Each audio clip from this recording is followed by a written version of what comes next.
Bago matapos ang Miyerkules Santo, maraming humahabol makauwi sa kanilang probinsya para po sa Semana Santa. Ang mga pasahero sa Parañaque Integrated Terminal Exchange o PTEX, di na iniinda ang taas pasahe ng ilang bus company para lamang makauwi. At live po mula sa PTEX sa frontline ng balitang yan si Gary De Leon. Gary, kumusta ang sitwasyon dyan sa PTEX? Bok, uwian na tayo at uwian na yung mga kababayan natin na ngayon lang nagtapos ng kanilang mga trabaho. Bagamat may pagbabago at may pagtaas ng pamasahe sa mga bus company rito sa PITX, abay tuloy naman ang biyahe nila. At inaasahan nga ng PITX na dadagsa pa yung mga kababayan natin na hahabol para makauwi ng kanilang mga probinsya ngayong gabi. Pasado alas 7 ng gabi, napuno ng mga pampila ang Parañaque Integrated Terminal Exchange. Siksikan ng mga tao, lalo na ang biyaheng Cavite. Ang ticketing booth na mas malalayang probinsya, mangilan-ngilan pa rin ang bumibili ng ticket. Sa tala ng PITX, umabot na sa 160,000 ang pasahero na gumamit ng terminal bago mag-alas 6 ng gabi. Karamihan, uuwi ng probinsya at sasamantalahin ang Semana Santa break para mag-ayuno at family bonding. Tulad ng biyaheng Bicol na commuter na si Deb na maaga sa terminal. Pero ang dating 1,700 pesos na pamasahe, naging 1,900 pesos na. Kaysa hindi makabiyahe, pinatos na yan ni Deb.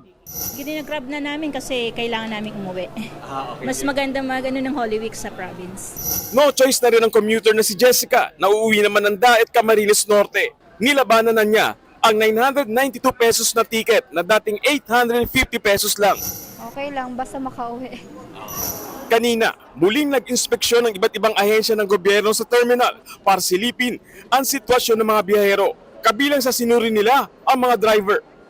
They are subjected to drug tests and other physical tests para ma-check natin yung kanilang, if they are physically fit, tsaka mentally fit para mag-drive. Kasi ang dinadrive mo rito, hindi lang buhay mo, you are carrying and protecting the safety ng mga pasahero mo. And malaking obligasyon yon at responsibility sa mga drivers.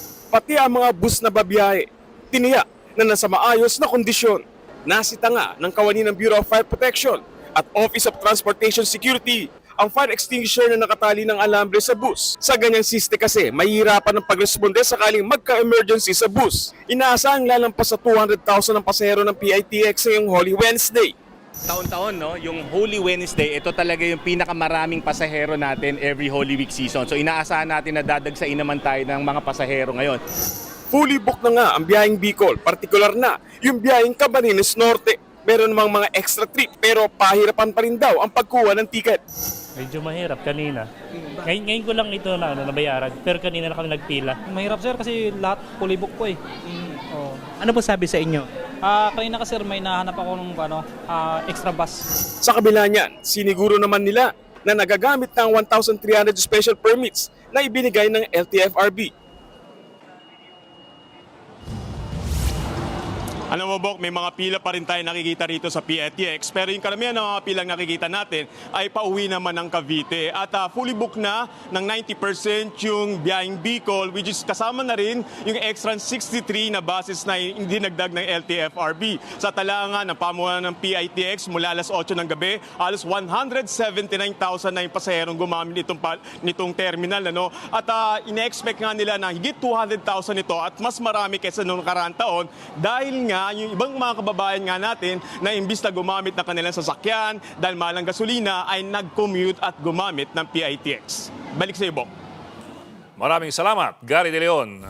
Mga kapatid, Ed Lingaw po, maging maalam at may pakialam sa mga napapanahong balita sa ating bansa. Para sa mas malilimang pagtalakay at paghimay sa mga issue at headlines, mag-follow at mag-subscribe sa social media pages ng News 5.